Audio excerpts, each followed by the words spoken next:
सभी प्यारे दोस्तों को हर हर महादेव। कैसे हैं आप सभी दोस्तों। आज मैं आया हूं दिव्य और अद्भुत धाम और 4 धामों में से एक प्रमुख धाम रामेश्वर धाम दर्शन के लिए। आज के इस खास और इन्फॉर्मेटिव वीडियो में मैं आप सबको रामेश्वरम यात्रा और दर्शन से जुड़ी हर छोटी बड़ी जानकारी देने वाला हूं। अगर आप भी रामेश्वरम धाम आकर भोलेनाथ के दर्शन करने का प्लान कर रहे हैं तो आप एकदम सही वीडियो देख रहे हैं। ये वीडियो आपकी बहुत हेल्प करेगा। इस वीडियो में हम बात करेंगे कि आप यहाँ कैसे पहुँचेंगे, रुकने के लिए होटल और धर्मशाला कहाँ लेना चाहिए, दर्शन करने का सही तरीका क्या है और आप यहाँ पे कहाँ घूम सकते हैं और यहाँ खाने पीने की क्या व्यवस्था है। और वीडियो के लास्ट में बात करेंगे संपूर्ण बजट की। तो रामेश्वरम यात्रा की A to Z जानकारी के लिए एक बार इस वीडियो को पूरा जरूर देखिएगा। तो चलिए महादेव जी का नाम लेकर शुरू करते हैं इस पावन यात्रा को। दोस्तों कमेंट बॉक्स में हर हर महादेव जरूर लिखें।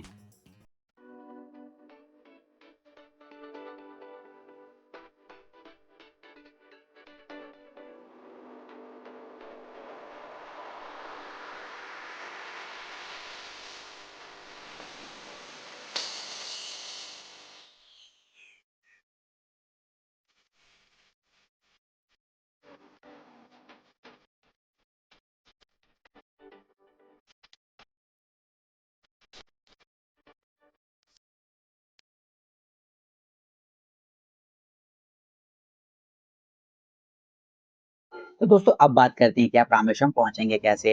वैसे तो रामेश्वरम पहुंचने के 2 ऑप्शन हैं। सबसे पहला ऑप्शन है ट्रेन। आप ट्रेन के माध्यम से रामेश्वरम तक पहुंचे। रामेश्वरम में रेलवे स्टेशन बना हुआ है। अगर आपके एरिया से डायरेक्ट कनेक्टिविटी अवेलेबल है ट्रेन की तो आप ट्रेन के माध्यम से रामेश्वरम तक पहुंच सकते हैं। और अगर आपके यहाँ से डायरेक्ट कनेक्टिविटी अवेलेबल नहीं है रामेश्वरम के लिए तो आप सबसे पहले मदुरई पहुंचे और मदुरई से आपको काफी सारी ट्रेनें मिल जाएंगी जो रामेश्वरम के लिए चलती हैं। और मदुरई से बसेस के ऑप्शन भी अवेलेबल हैं। मदुरई के MGR बस स्टैंड से आपको काफी सारी बसें मिल जाएंगी जो रेगुलर बेसिस पे रामेश्वरम के लिए चलती हैं। दोस्तों अगर आप भी मेरी तरह दिल्ली NCR के किसी आसपास के एरिया से आ रहे हो तो आपको भी ट्रेन में 2 दिन और 2 रात का सफर तय करना होगा, जो कि अपने आप में थोड़ा थकाने वाला जरूर हो सकता है, क्योंकि 2 दिन और 2 रात आपको लगातार ट्रेन में ही चलना होगा, जो कि आपको थोड़ा थका जरूर सकता है। तो उसके लिए खुद को प्रिपेयर रखें। सुबह के 4:30 बजे के आसपास हमारी ट्रेन मशहूर पंबन ब्रिज को क्रॉस करती है। समुद्र के ऊपर से ट्रेन का गुजरना अपने आप में एक अनोखा अनुभव था। पंबन ब्रिज को क्रॉस करने के बाद आप पहुंच जाएंगे रामेश्वरम। रामेश्वरम रेलवे स्टेशन के बाहर आपको काफी सारे ऑटो और ई-रिक्शा मिल जाएंगे जो आपको रामेश्वरम मंदिर तक छोड़ देंगे, जिसे रामानाथ स्वामी टेम्पल भी कहते हैं। दोस्तों रेलवे स्टेशन से इस मंदिर की डिस्टेंस की बात करें तो वो करीब 1.5 किलोमीटर से लेकर 2 किलोमीटर के आसपास है, जिसे अगर आप चाहें तो पैदल भी कवर कर सकते हैं। पैदल आपको 15 से 20 मिनट का समय लगेगा। अगर आप ऑटो से जाते हैं तो ऑटो वाले आपसे उसको पर पर्सन के हिसाब से 50 से 100 रुपए का चार्ज कर सकते हैं। दोस्तों रामेश्वरम पहुंचने का सेकंड ऑप्शन है कि आप फ्लाइट के जरिए रामेश्वरम पहुंचे। रामेश्वरम में कोई भी एयरपोर्ट बना हुआ नहीं है, तो इसका जो नियरेस्ट एयरपोर्ट है वो है मदुरई। तो सबसे पहले आपको फ्लाइट लेनी होगी मदुरई के लिए। और मदुरई से रामेश्वरम का जो डिस्टेंस है वो करीब 160 किलोमीटर से 170 किलोमीटर के आसपास है, जिसे आप बाय रोड 3 से 4 घंटे में आसानी से कवर कर सकते हैं। फाइनली दोस्तों 2 दिन और 2 रात की ट्रेन जर्नी पूरी करने के बाद अब हम पहुंच चुके हैं रामेश्वरम। अब बात करते हैं कि आपको होटल कहां लेना चाहिए। मंदिर के आसपास आपको काफी सारे होटल देखने को मिलेंगे, जहां आपको 800 से 1500 रुपए के बीच में एक अच्छा होटल मिल जाएगा। और दोस्तों वीकेंड के टाइम पे होटलों के रेट थोड़े से बढ़े हुए मिल सकते हैं। और इस होटल की लोकेशन की बात करें तो ये नॉर्थ गेट के ठीक सामने था और टेम्पल से सिर्फ 2 मिनट के वॉकिंग डिस्टेंस पे था। और इसकी कॉस्ट मुझे एक दिन की 1000 रुपए पड़ी।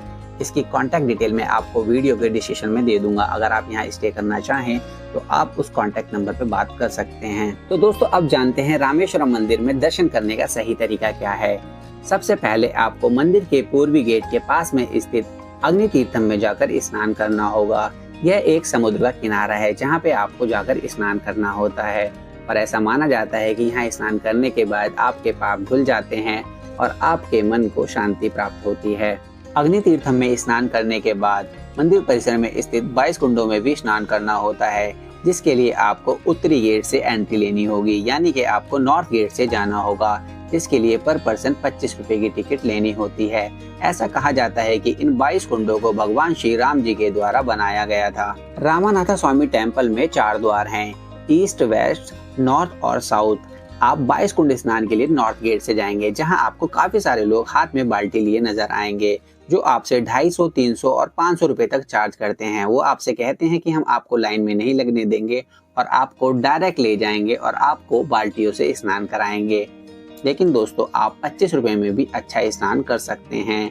तो आप मंदिर परिसर में 25 रुपए की टिकट खरीद के स्नान करें, जिससे आपके काफी पैसे तो बचेंगे ही और आप अच्छे से स्नान भी कर पाएंगे। और दोस्तों, 22 कुंडों में स्नान करते वक्त आप अपने मोबाइल का खास ख्याल रखें, उसे किसी पॉलीथीन या किसी पॉलीथीन बैग में रखें, ताकि आपका मोबाइल फोन सही सलामत रहे। और 22 कुंडों में स्नान करने के बाद आप मंदिर परिसर में स्थित साउथ गेट की तरफ जाकर अपने कपड़े बदल सकते हैं। और अगर आपका होटल मंदिर के आसपास है तो आप अपने होटल में भी जाके कपड़े बदल कर आ सकते हैं, क्योंकि गीले कपड़ों में मंदिर के अंदर भगवान शिव के दर्शन की अनुमति नहीं है।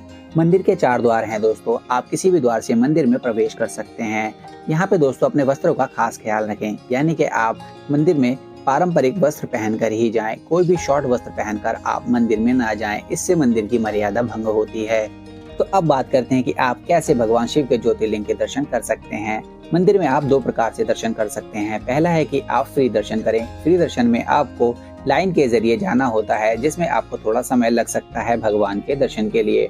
और दूसरा तरीका है कि आप स्पेशल दर्शन करें। स्पेशल दर्शन में आपको 100 या फिर 200 रुपए वाली टिकट लेकर भगवान के दर्शन बिना लाइन के कराए जाते हैं। तो आप अपनी सुविधा के हिसाब से मंदिर में दर्शन के लिए जा सकते हैं। मंदिर परिसर में मोबाइल फोन ले जाना अलाउ है, लेकिन भगवान शिव का ज्योतिर्लिंग गर्भगृह में है, जहाँ पे आपको वीडियोग्राफी या फोटोग्राफी करने की अनुमति नहीं है।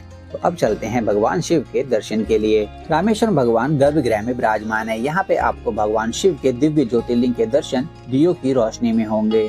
दोस्तों, आप यहाँ पे भगवान शिव से अपनी मनोकामना पूरी करने के लिए कह सकते हैं।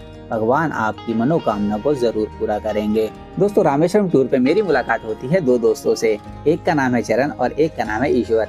इन्हीं के साथ हम अपने पूरे रामेश्वरम यात्रा को पूरा करते हैं। दोस्तों, अब जानते हैं रामेश्वरम मंदिर के बारे में कुछ खास बातें। तो रामेश्वरम मंदिर भगवान शिव को समर्पित है और ये 12 ज्योतिर्लिंगों में से एक माना जाता है। ऐसा कहा जाता है कि भगवान श्री राम ने लंका पर विजय प्राप्त करने के बाद यहाँ भगवान शिव की पूजा की थी। और इसी मंदिर के अंदर 22 पवित्र कुंड हैं, जहाँ पे आप स्नान करके अपने पापों को दूर करते हैं। मंदिर की भव्य वास्तुकला और लंबा गलियारा इसे खास बनाता है। यह मंदिर हिंदू धर्म के 4 धामों में से एक माना जाता है, इसीलिए पूरे देश से लोग यहाँ पर आकर भगवान शिव के दर्शन करते हैं। बात करते हैं दर्शन की टाइमिंग की। दोस्तों, सुबह ये मंदिर 4 बजे दर्शन के लिए खुल जाता है और दोपहर 1 बजे तक दर्शन के लिए खुला रहता है। उसके बाद दोबारा ये मंदिर 3 बजे खुलता है दोपहर में और शाम को 8 बजे तक दर्शन के लिए खुला रहता है।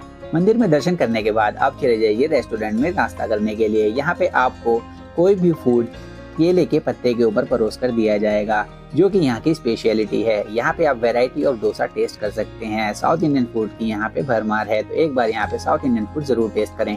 ब्रेकफास्ट करने के बाद हम निकल पड़ते हैं रामेश्वरम के बाकी के प्लेसेस को घूमने के लिए। यहाँ पे हमने 1 दिन के लिए ऑटो बुक कर लिया है और इसकी कॉस्ट हमें 1900 की पड़ी।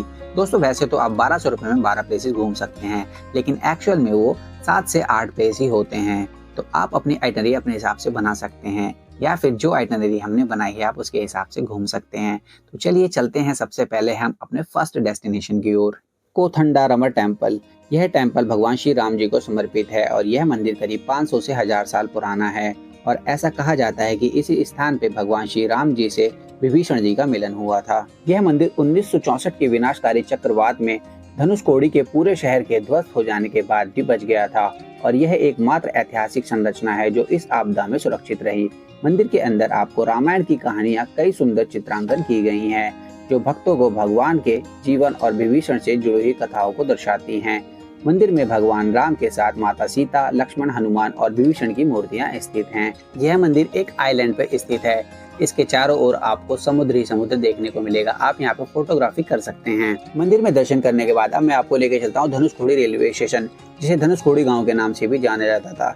पहले यहाँ पे एक गांव बसा करता था और यहाँ पे रेलवे स्टेशन हुआ करता था, लेकिन 1964 के भयंकर चक्रवात में यहाँ का पूरा रेलवे स्टेशन तहस नहस हो गया। और धार्मिक मान्यताओं के अनुसार ऐसा माना जाता है कि प्रभु श्री राम जी ने हनुमान जी को यहीं से पुल बनाने का कार्य सौंपा था, ताकि श्री राम जी की सेना लंका तक पहुंच सके। धनुषकोडी रेलवे स्टेशन के बाद आप चले जाइए धनुषकोडी, जिसे राम सेतु भी कहा जाता है। भगवान श्री राम जी ने लंका के लिए पुल वहीं से बनाया था और जिसे इंडिया का लास्ट रोड भी कहा जाता है। आप यहाँ बाय बस भी पहुँच सकते हैं। रामेश्वरम से धनुषकोडी के लिए बस सर्विसेज भी चलती हैं, तो आप बस के माध्यम से भी धनुषकोडी तक आ सकते हैं। दोस्तों, धनुषकोडी वह स्थान है जहां भगवान श्री राम ने अपनी वानर सेना के साथ मिलकर श्रीलंका तक पहुंचने के लिए राम सेतु का निर्माण करवाया था। 1964 के चक्रवात से पहले धनुषकोडी एक व्यस्त शहर था, जिसमें रेलवे स्टेशन, बंदरगाह, अस्पताल, पोस्ट ऑफिस और कई संरचनाएं थी। हालांकि आज ये शहर खाली है, मगर यहाँ के खंडर, राम सेतु का दृश्य और समुद्र के दो महासागर, बंगाल की खाड़ी और हिंद महासागर का मिलन का स्थान भी है, जो कि पर्यटकों को अपनी ओर आकर्षित करता है। धनुषकोडी श्रीलंका से सिर्फ 24 किलोमीटर दूर है और इसका भौगोलिक और धार्मिक महत्व बहुत बड़ा है। 1964 के चक्रवात में इस क्षेत्र में हजारों लोगों की मृत्यु हुई थी और सरकार ने इसे आवास के लिए अनुपयुक्त घोषित कर दिया था, यानी कि यहाँ अब कोई नहीं रहता है। वर्तमान में इस स्थान को सिर्फ पर्यटन स्थल के रूप में जाना जाता है, जहाँ भक्त और पर्यटक रामायण से जुड़ी पौराणिक कथाओं और समुद्री प्राकृतिक सौंदर्य का अनुभव करने के लिए आते हैं। आप यहाँ पे अपनी प्यारी प्यारी फोटो जरूर खिंचवाएं। और धनुषकोडी के पास में ही है लाइट हाउस। अब मैं आपको लेके चलता हूँ लाइट हाउस, जहाँ से आप धनुषकोडी का सुंदर नजारा देख सकते हैं। दोस्तों, लाइट हाउस की टाइमिंग की बात करें तो सुबह 10 बजे से शाम 5 बजे तक ये खुला रहता है। बीच में 1 बजे से 2:30 बजे के बीच ये बंद रहता है और सोमवार को यहाँ हॉलीडे होता है, तो सोमवार के दिन ये बंद रहता है। अब बात करते हैं एक एडल्ट के टिकट की। एक एडल्ट की टिकट यहाँ पे 10 रुपए है और अगर आपके साथ 3 साल से 12 साल के बीच में बच्चे हैं तो उनकी टिकट आपको हाफ लेनी होगी, यानी उसका टिकट 5 रुपए पड़ेगा। अब चलते हैं लाइट हाउस में।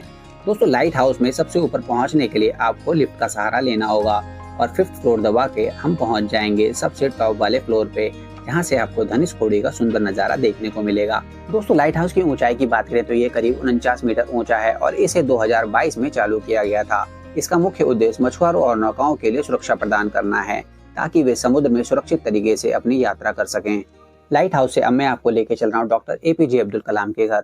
डॉक्टर APJ अब्दुल कलाम का घर रामेश्वरम में मस्जिद स्ट्रीट पर स्थित है। यह घर उनके बचपन का घर था और अब इसे संग्रहालय यानी कि म्यूजियम में बदल दिया गया है, ताकि लोग उनके जीवन और उपलब्धियों को जान सकें। यह 2 मंजिला पुराना मकान है जहां उनका परिवार रहा करता था। इस संग्रहालय में उनकी जिंदगी से जुड़ी तस्वीरें, पुरस्कार और उनके द्वारा किए गए शोध, मिसाइल और रॉकेट डिजाइन की प्रकृतियां रखी गई हैं। संग्रहालय सुबह 7 बजे से लेकर रात को 8 बजे तक खुला रहता है और इसका कोई भी प्रवेश शुल्क नहीं है। यहाँ आने वाले लोग डॉक्टर APJ अब्दुल कलाम के जीवन की सादगी, उनका वैज्ञानिक जीवन और उनके व्यक्तित्व से प्रेरणा ले सकते हैं। अब मैं आपको लेके चल रहा हूँ यहाँ का सबसे फेमस टूरिस्ट स्पॉट, जिसे पम्बन बीच के नाम से जाना जाता है। पम्बन बीच भारत का पहला समुद्री पुल है, जो पम्बन द्वीप पर स्थित रामेश्वरम शहर को भारतीय मुख्य भूमि के मंडपम से जोड़ता है। यह पुल 1914 में बनाया गया था। पम्बन ब्रिज का एक और विशेष तकनीकी फीचर इसका डबल लीफ वेस्क्यूल सेक्शन है, जिसे जहाजों के आने जाने के लिए 90 डिग्री तक उठाया जा सकता है। दोस्तों, पम्बन ब्रिज पर ट्रेन के गुजरने का अनुभव बेहद खास और रोमांचक होता है। ट्रेन जब समुद्र के बीच से लंबे पुल पर चलती है तो आपको समुद्र की लहरों की आवाज के साथ साथ ठंडी हवा का एहसास होता है, जिससे एक अलग ही सुकून और उत्साह का माहौल बन जाता है। दोस्तों, आप इस खूबसूरत पम्बन ब्रिज पे अपनी ढेर सारी सुंदर सुंदर फोटो जरूर खिंचाइएगा, ताकि आप यहाँ की प्राकृतिक सुंदरता फोटो में और अपने मोबाइल में भरकर लेके जा सकें और अपने फैमिली फ्रेंड्स में दिखा सकें कि पम्बन ब्रिज सच में कितना सुंदर है। दोस्तों, पम्बन ब्रिज के बाद अब मैं आपको लेके चल रहा हूँ यहाँ का एक और फेमस टूरिस्ट स्पॉट, जिसे बिलोंदी तीर्थम के नाम से जाना जाता है। बिलोंदी तीर्थम धार्मिक दृष्टि से एक पवित्र स्थान है। समुद्र के किनारे बना यह मंदिर भगवान शिव को समर्पित है। इस मंदिर को त्र्यंबकेश्वर मंदिर के नाम से जाना जाता है। यहाँ पे आप भगवान शिव के शिवलिंग के दर्शन कर सकते हैं और इसी मंदिर के पास में समुद्र के किनारे पे बना है एक कुआं। ऐसा कहा जाता है कि इस कुएं को भगवान राम के द्वारा बनाया गया था। भगवान राम ने अपने धनुष बाण के जरिए इसका निर्माण किया था और यहाँ समुद्र के किनारे बना यह कुआं अपने आप में किसी चमत्कार से कम नहीं है, क्योंकि समुद्र के किनारे पे बना यह कुआं मीठे जल का स्रोत है और इसके चारों तरफ आपको खारा समुद्र देखने को मिलेगा, तो आप यहाँ पे जल पीकर भी देख सकते हैं। बिलोंदी तीर्थम के बाद अब मैं आपको लेके चल रहा हूँ पंचमुखी हनुमान जी के मंदिर में। यह मंदिर यहाँ का फेमस मंदिर है और राम भक्त हनुमान के दर्शन आप जरूर करें। पंचमुखी हनुमान मंदिर रामानाथा स्वामी टेम्पल से करीब 2 किलोमीटर की दूरी पर स्थित है। यहाँ पे हनुमान जी की 5 मुखों वाली मूर्ति है, जिसके बीच में हनुमान जी और किनारों पर नरसिम्हा भगवान, भैरव भगवान और गरुड़ भगवान और भगवान हयग्रीव के रूप में 5 अलग अलग चेहरे हैं। और इसी मंदिर में आपको तैरते हुए पत्थर देखने को मिलेंगे, जो ऐसा कहा जाता है कि राम सेतु के निर्माण में इस्तेमाल किए गए थे। पंचमुखी हनुमान मंदिर के ठीक सामने है नटराज मंदिर। यह मंदिर भगवान शिव को समर्पित है। यहाँ पे आप भगवान शिव के नटराज रूप के दर्शन करेंगे, यानी कि यहाँ पे आपको भगवान शिव की नृत्य करते हुए प्रतिमा के दर्शन करने को मिलेंगे। और इसी मंदिर से थोड़ी दूर पर स्थित है लक्ष्मण तीर्थम, जहाँ पे आप लक्ष्मण कुंड के दर्शन कर सकते हैं। पौराणिक मान्यताओं के अनुसार ऐसा माना जाता है कि लक्ष्मण जी ने अपने पापों से मुक्ति पाने के लिए यहाँ पे भगवान शिव की आराधना की थी और यहाँ पे बने कुंड में स्नान किया था। लक्ष्मण तीर्थम में दर्शन करने के बाद आप चले जाइए गंधमादन पर्वतम, या जिसे राम तीर्थम के नाम से भी जाना जाता है। यह एक पवित्र और महत्वपूर्ण तीर्थ स्थल है जो भगवान राम से जुड़ा हुआ है। यह मंदिर रामानाथ स्वामी मंदिर से करीब 3 किलोमीटर की दूरी पर और एक खूबसूरत पहाड़ी पर स्थित है। यहाँ भगवान राम के चरण चिन्ह एक चक्र पर अंकित हैं, जिन्हें श्रद्धालु बड़ी श्रद्धा से देखते हैं और उनको नमन करते हैं। माना जाता है कि भगवान राम ने इसी स्थान से समुद्र को देखा था और यहीं से उन्होंने माता सीता की खोज शुरू की थी। यह स्थल प्राकृतिक सुंदरता और धार्मिक महत्व दोनों के लिए प्रसिद्ध है। दोस्तों, सभी प्लेसेस को कवर करने के बाद शाम के समय हम निकल जाते हैं वृंदावन कैफे में डिनर करने के लिए। ये रेस्टोरेंट टेस्ट के मामले में और रेट के मामले में दोनों ही कंफर्टेबल है, तो आप यहाँ पे जाके डिनर कर सकते हैं। दोस्तों, आप चाहे यहाँ पे चाइनीज खाएं या फिर साउथ इंडियन, आपको जो कुछ भी दिया जाएगा वो केले के पत्ते में दिया जाएगा। और यहाँ का यह ट्रेडिशन मुझे बहुत अच्छा लगा। आप कमेंट करके हमें जरूर बताएं आपको यहाँ का यह ट्रेडिशन कैसा लगा। खाना खा पी के हम निकल जाते हैं मार्केट में शॉपिंग करने के लिए। रामेश्वर मंदिर के आसपास आपको काफी सारी दुकानें देखने को मिलेंगी जहाँ पे आप शॉपिंग कर सकते हैं। दोस्तों, आज है हमारी यात्रा का दूसरा दिन। सुबह सुबह हम निकल जाते हैं रामानाथ स्वामी टेम्पल में स्फटिक मणि के दर्शन करने के लिए। दोस्तों, इसकी टाइमिंग की बात करें तो यह दर्शन सुबह 5 बजे से 6 बजे होते हैं, यानी ये दर्शन सिर्फ 1 घंटे के लिए होते हैं, जिसके लिए आपको 50 रुपए की एंट्री टिकट लेनी होती है। और आप स्फटिक मणि दर्शन के लिए थोड़ा जल्दी निकलें, क्योंकि यहाँ पे बहुत सारे श्रद्धालुओं की भीड़ हो जाती है, तो आपको लंबी लाइन का सामना करना पड़ सकता है। दोस्तों, स्फटिक मणि के दर्शन तो हो गए, अब चलते हैं अग्नि तीर्थम की ओर। दोस्तों, अग्नि तीर्थम के पास आप यहाँ पे समुद्र में बोटिंग भी कर सकते हैं, जिसकी कॉस्ट मात्र 100 रुपीज पर पर्सन है। तो अगर आप यहाँ पे आए तो समुद्र की बोटिंग एक्टिविटी भी जरूर करें। तो अब बात करते हैं कि आपको यहाँ घूमने के लिए कब आना चाहिए। वैसे तो आप साल भर में कभी भी आ सकते हैं, लेकिन यहाँ आने का जो बेस्ट टाइम है वो है नवंबर से अप्रैल। तब यहाँ घूमने के लिए वेदर अनुकूल रहता है और आप यहाँ पे बहुत आराम से घूम सकते हैं। बाकी समय यहाँ पे काफी गर्मी होती है। और दोस्तों, आपको यहाँ पे 2 दिन और 1 रात का टूर जरूर बनाना चाहिए, क्योंकि आप 2 दिन में यहाँ के सभी प्लेसेस को बहुत आराम से घूम लेंगे। और अब बात करते हैं कि आपको रामेश्वरम घूमने में 2 दिन में कितना खर्चा आने वाला है। दोस्तों, अगर बात करें रामेश्वरम घूमने की तो 2 लोग यहाँ पे 4 से 5 हजार रुपए में बहुत आराम से घूम लेंगे। और प्लस में आप इसमें ट्रेन का किराया ऐड कर लीजिए। तो रामेश्वरम घूमने के लिए आप 5 हजार रुपए जेब में रख लें और प्लस ट्रेन टिकट लेकर रामेश्वरम आ सकते हैं। तो दोस्तों, यहाँ मैंने आपको रामेश्वरम यात्रा से जुड़ी हर छोटी बड़ी जानकारी देने की पूरी कोशिश की है। अगर फिर भी आपका कोई सवाल है तो आप हमें कमेंट सेक्शन में पूछ सकते हैं। और आप ये वीडियो कहाँ से देख रहे हैं और आपको ये वीडियो कैसा लगा हमें कमेंट बॉक्स में ज़रूर बताइएगा। और अगर वीडियो की जानकारी अच्छी लगी हो तो अपने एक लाइक से हमें मोटिवेट ज़रूर करें। साथ ही साथ अपने सभी फैमिली, फ्रेंड्स और रिलेटिव के साथ वीडियो को ज़रूर से ज़रूर शेयर करें। और अभी तक आप हमारे यूट्यूब फैमिली यात्रा नगरी से नहीं जुड़े हैं तो चैनल को सब्सक्राइब करके हमसे जुड़ जाइए और बेल आइकन का बटन जरूर दबाएं, ताकि हर नए वीडियो की अपडेट सबसे पहले आपको मिले। तो आज के इस वीडियो में बस इतना ही। तब तक के लिए अपना और अपनी फैमिली का बहुत बहुत ख्याल रखिए। मिलते हैं आपसे नेक्स्ट वीडियो में। Thanks for watching.